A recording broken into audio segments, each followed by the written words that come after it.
কোরবানির ঈদের 2 দিনে সারা দেশে ৮০ লাখ পিস কাঁচা চামড়া সংগ্রহ করা হয়েছে।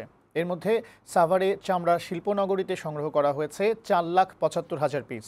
বুধবার রাজধানীতে সংবাদ সম্মেলনে এই তথ্য জানান ট্যানারি মালিকদের সংগঠন বিটিএ। তারা জানিয়েছেন এই বছর কাঁচা চামড়ার বাজার স্থিতিশীল।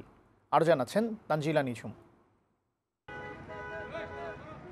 সারা বছর ধরে পশুর কাঁচা চামড়ার মৌসুমী ও ক্ষুদ্র ব্যবসায়ীরা অপেক্ষায় থাকেন কোরবানির ঈদের জন্য।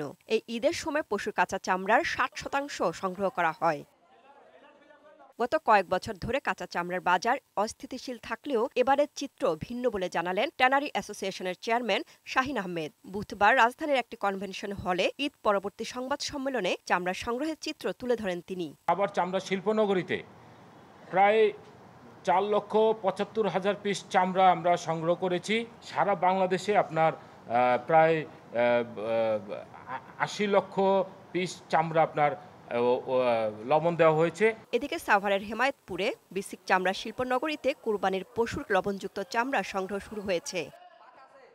অন্যদিকে দেশের দ্বিতীয় বৃহত্তম চামড়ার মোকাম নাটোরের চকবৈদ্যনাথে মৌসুমী ও ক্ষুদ্র ব্যবসায়ীদের কাছ থেকে চামড়া কিনে এখন সংরক্ষণ করছেন আড়তদাররা। আগামী শুক্রবার এখানকার হাট থেকে ট্যানারি মালিকরা সরাসরি চামড়া কিনতে পারবেন।